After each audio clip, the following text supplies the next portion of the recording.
Carroll O'Connor's name continues to resonate long after his passing, not just because of the characters he played, but because of the depth, conviction, and complexity he brought to them.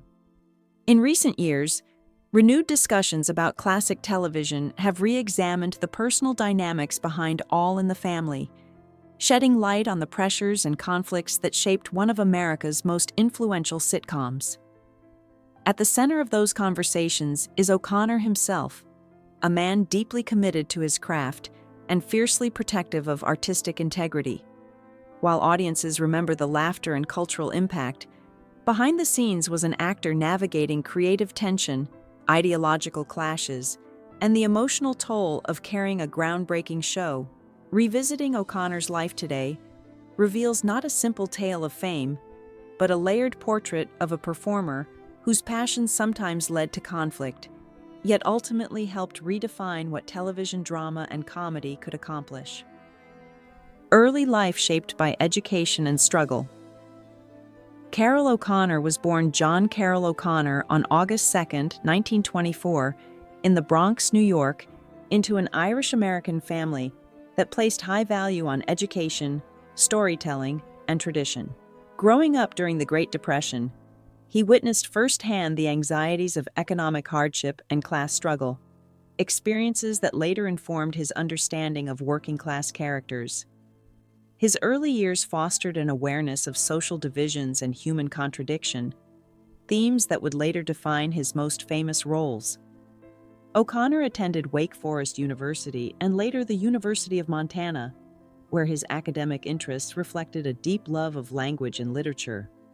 His studies were interrupted by service in the United States Merchant Marine during World War II, a formative experience that exposed him to discipline, resilience, and the complexity of human behavior under pressure, shaping both the man and the actor he would become.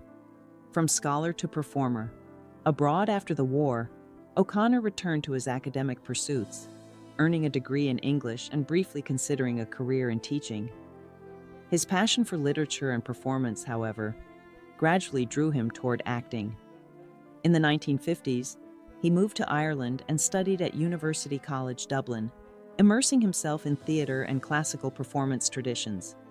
Living abroad broadened his worldview and deepened his appreciation for character-driven storytelling.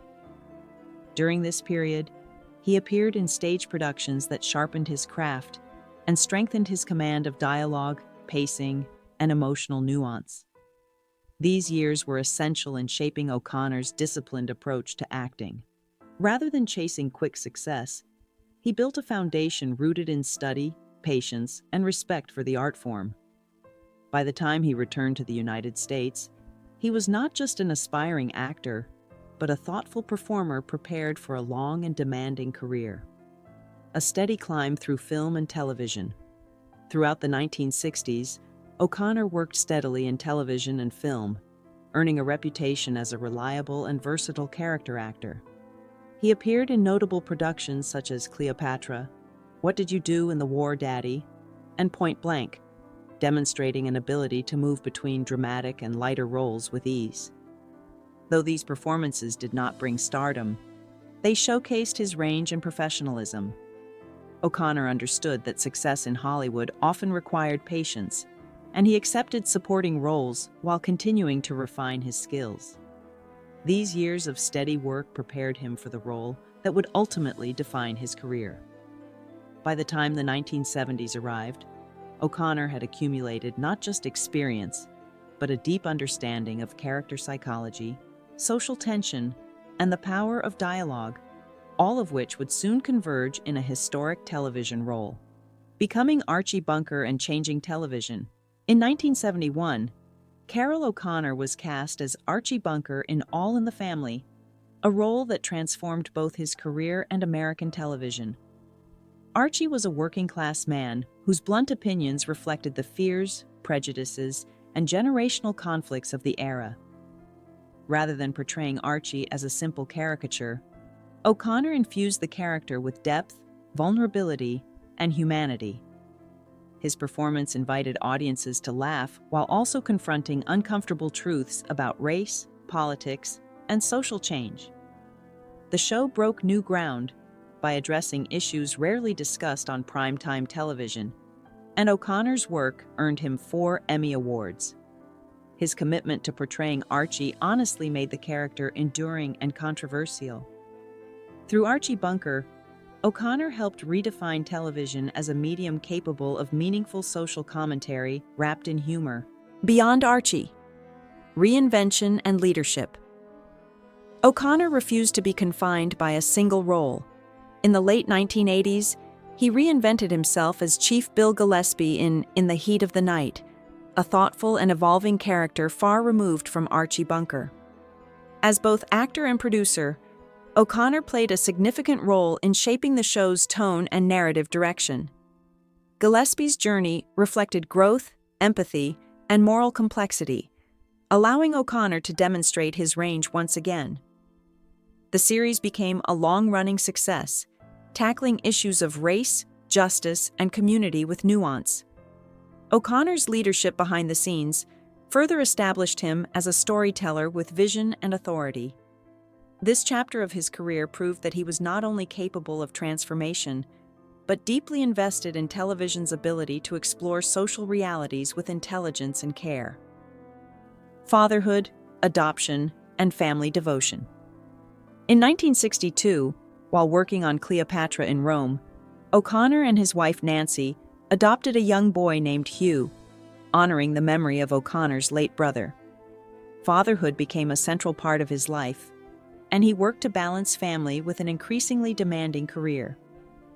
As Hugh grew older, O'Connor introduced him to the entertainment world, offering guidance rather than pressure. He later created a role for Hugh on In the Heat of the Night, an act rooted in mentorship rather than favoritism. O'Connor's devotion to his family was unwavering, and he valued responsibility and protection above public image. These choices revealed a deeply personal side of the actor, one defined by loyalty and love, often hidden behind the strong personalities he portrayed on screen. Loss, grief, and advocacy. The death of Hugh in 1995 after a long struggle with addiction was a devastating blow for O'Connor. Rather than retreating from public life, he chose to channel his grief into advocacy. He became a prominent voice in campaigns against drug abuse, appearing in public service announcements and speaking candidly about his family's pain. O'Connor's willingness to share such a personal tragedy reflected courage and compassion. He sought to educate others and reduce stigma, using his platform to promote awareness and prevention. This chapter of his life reshaped his public identity, revealing a man who transformed loss into purpose. His advocacy underscored his belief that fame carried responsibility, and that personal pain could be used to help others avoid similar heartbreak. Creative tension behind a cultural landmark. While All in the Family thrived on screen, the creative environment behind the scenes was often intense. O'Connor was known for his strong opinions and unwavering commitment to authenticity, which sometimes led to friction with colleagues. Differences in temperament, ideology, and creative approach created ongoing tension, particularly during long production schedules. O'Connor viewed acting as a craft requiring humility and collaboration, and he was deeply protective of the show's tone and message. These disagreements, though challenging, contributed to the realism and emotional charge that audiences felt. The father-son conflicts depicted on screen were powerful, in part because they mirrored genuine creative strain. O'Connor remained professional throughout, ensuring that personal differences never undermined the integrity of the work, even when collaboration was difficult. Final years and enduring impact. Carroll O'Connor passed away on June 21, 2001, at the age of 76, following complications related to long-term illness. He was laid to rest at Westwood Village Memorial Park Cemetery, with a memorial honoring his beloved son Hugh alongside him. His death marked the end of a remarkable career that reshaped American television. O'Connor's legacy extends beyond awards and iconic roles. He is remembered as an actor who challenged audiences, demanded excellence, and believed television could reflect real life with honesty and courage. Decades later, his work continues to inspire discussion, debate, and admiration. Carroll O'Connor was not an easy figure, but he was a necessary one, a man whose passion and conviction left a lasting mark on the cultural landscape.